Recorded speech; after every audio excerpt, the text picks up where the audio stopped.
মুখ্যমন্ত্ৰী ডক্টৰ হিমন্ত বিশ্ব শৰ্মা ডাঙৰীয়া আৰু প্ৰাক্তন মুখ্যমন্ত্ৰী বৰ্তমান কেন্দ্ৰীয় মন্ত্ৰী সৰ্বানন্দ সোণোৱাল ডাঙৰীয়াৰ সম্পৰ্কটো কেনে বুলি ভাবে আপোনালোকে? মানে তেখেতসকলে দেখাত যেনেকুৱা সঁচাকৈ ভিতৰি ভিতৰি তেনেকুৱা হয়নে নহয় আপোনালোকৰ দৃষ্টিভংগী আগবঢ়াব, কিন্তু আমি দুটামান ভিডিঅ' দেখুৱাম।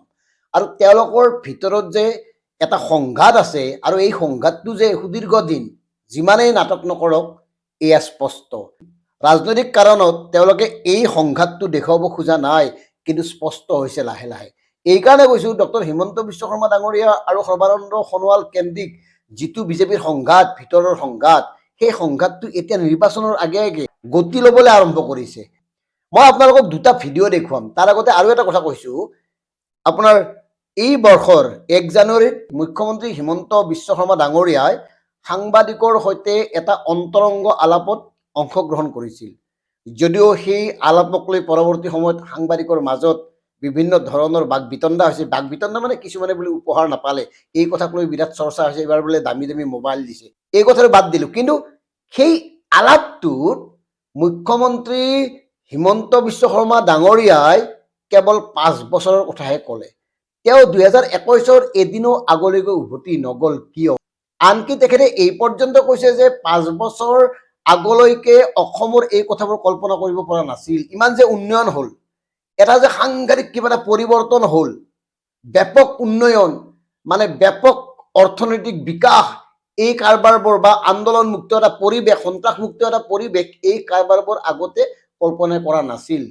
এতিয়া আমাৰ কথাটো হ'ল, কিয় হিমন্ত বিশ্ব শৰ্মাই 2021 আগলৈ উভতি নগ'ল? তেওঁ কিয় গোটেই কৃতিত্বখিনি কেৱল নিজক দিব খুজিছে, নিজৰ কাৰ্যকালৰ ওপৰত নিৰ্ভৰ কৰিব খুজিছে?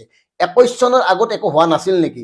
সামগ্ৰিকভাৱে অসমৰ বিকাশৰ ক্ষেত্ৰত বিজেপিৰ দুয়োটা কাৰ্যকালৰ দুয়োগৰাকী মুখ্যমন্ত্ৰী সমানে কৃতিত্বৰ দাবীদাৰ নহয় নেকি? এই কথাটো আমাৰ মনলৈ আহিছে। এইকাৰণে আহিছে, শেহতীয়াভাৱে যিবোৰ ডাঙৰ ডাঙৰ কাম ইয়াত মুকলি কৰা হ'ল, এয়াৰপৰ্টকে আদি কৰি বৰদোৱাৰ গুৰুজনাৰ ক্ষেত্ৰলৈকে বা শ্বহীদ ক্ষেত্ৰলৈকে, এই সকলোবোৰৰ কাম কিন্তু সোণোৱালৰ দিনত আৰম্ভ হৈছিল। সোণোৱালৰ দিনত প্ৰথমবাৰৰ বাবে বাজেট হেডত অসম চুক্তি ৰূপায়ণৰ কাৰণে ধন ধাৰ্য কৰা হৈছিল। গতিকে সেই ধনেৰে নিৰ্মাণ কৰা হৈছে শ্বহীদ ক্ষেত্ৰ। আনহাতে বৰদোৱাৰ যি মহাপুৰুষজনাৰ ক্ষেত্ৰ, সেই ক্ষেত্ৰৰ আধাৰশিলা, লগতে বিমানবন্দৰৰ আধাৰশিলাও সোণোৱালৰ দিনতে হৈছিল। এই কথাবোৰ কিয় কোৱা নহ'ল? কিয় সোণোৱালক কৃতিত্ব দিব খোজা নাই? ইয়াতেই আচল কাৰণটো আছে। আনহাতে কেইদিনমান আগতে অমিত শ্বাহ আহিছিল নহয়, খানাপাৰাত নিৰ্মাণ কৰা জ্যোতি বিষ্ণু সাংস্কৃতিক যিটো প্ৰেক্ষাগৃহটো মুকলি কৰিবৰ কাৰণে, তাৰ এটা ভিডিঅ' খুব চৰ্চা হৈছে। এই ভিডিঅ'টো চাওক।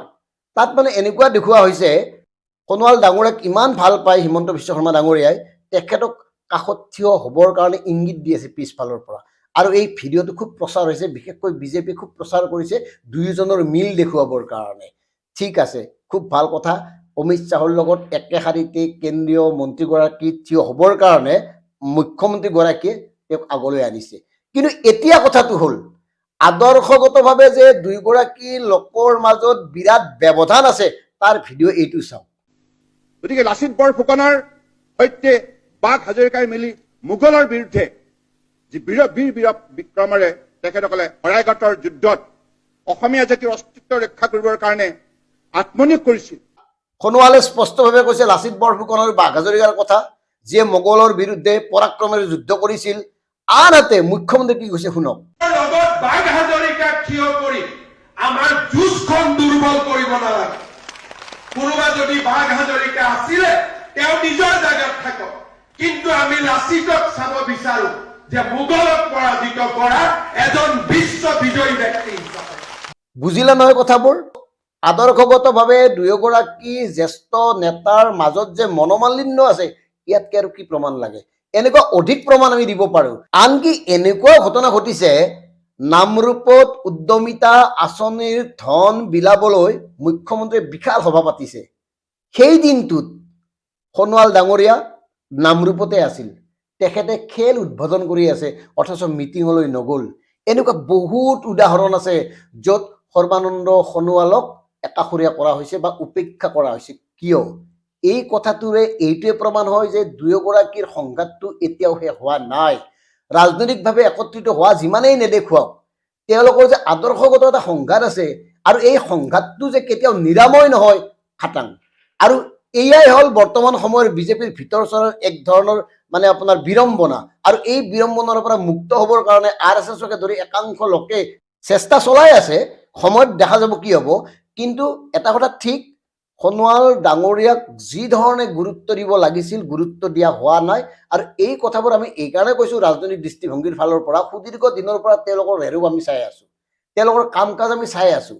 বহুতে হয়তো ক'ব যে এইবিলাক বদনাম অপযোগ, কিন্তু আমি যি ভিডিঅ' দেখুৱালোঁ সেইবিলাকেতো মিছা কথা নকয়। গতিকে এইবাৰো নিৰ্বাচনত এই বিষয়টো নতুনকৈ উক দিব, ইতিমধ্যে উক দিছেই। কোন হ'ব মুখ্যমন্ত্ৰী পৰৱৰ্তী সময়ত, দুয়োটা শিবিৰত দ্বন্দ্ব চলি আছে। এই দ্বন্দ্বৰ বহিঃপ্ৰকাশ লাহে লাহে হ'ব। কেৱল অকণমান ধৈৰ্য ধৰক। ধন্যবাদ। জয় অসম।